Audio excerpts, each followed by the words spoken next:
I can still picture it. Like, there's a picture in my mind where I'm holding on to my baby and I'm just like floating around.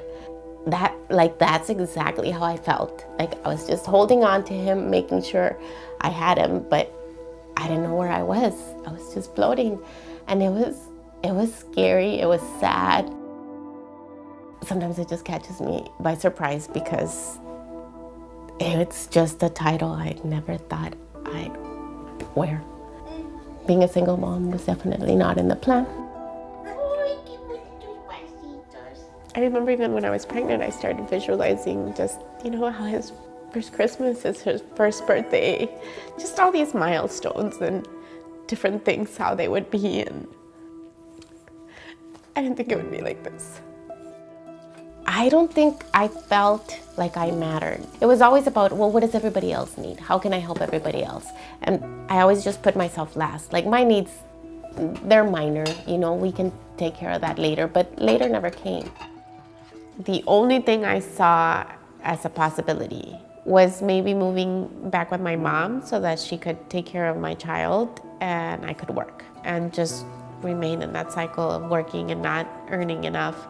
If you can't afford childcare, then what do? So then you end up staying stuck in a cycle that you can't get out of.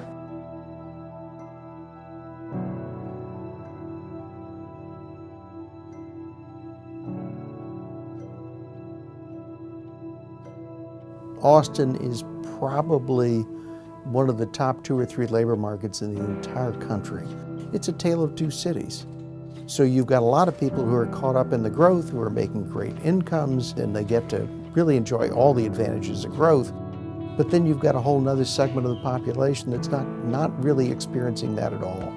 These are the people who we could bring in to really create pathways through the education system and into what are called these middle skilled jobs that can offer those families a family supporting wage. So if we were to look back in Austin about a decade ago, you have really strong providers, you have strong systems.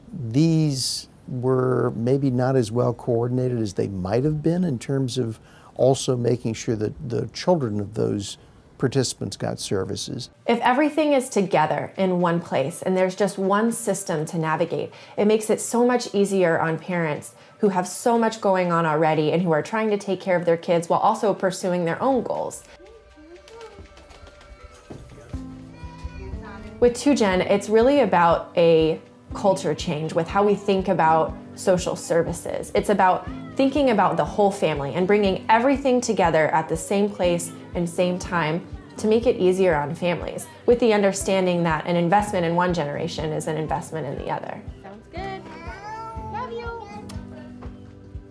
If you can raise the parents' income while the kids are very young, 2, 3 years old, that leads to higher incomes, better educational outcomes for those kids later on as well. I think the 2Gen approach allows us to sort of see this in the immediate sense, which is that if we invest in these children and getting them childcare, mom or dad can go to school and get a better paying job and put food on the table and pay taxes and so on. And from a 2Gen lens, if we invest in that kid's gonna have higher educational outcomes in the long term, and we will hopefully have broken a cycle of poverty, one family at a time. A few years from now, we can break that cycle. We can move on. None of that would have been possible if we weren't here. I would have had a much more limited set of options, and in turn that would end up limiting my child's future as well. I'm Antonio's mom, and Antonio's mom is very important because Antonio's very important. I want him to reach his full potential, but for him to do that, I need to do that. I really need to focus on myself so that I can be a good role model for him.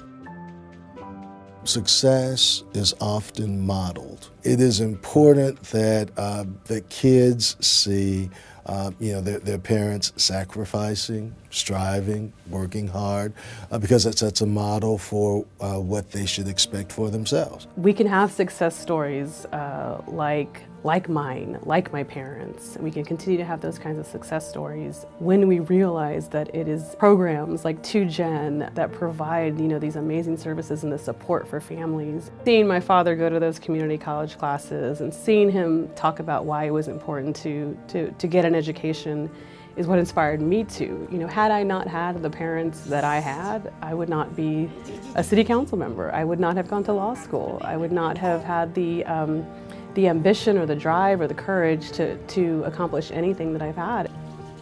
You want one too, Mateo? He has strength because he comes from strength. I want him to see my strength.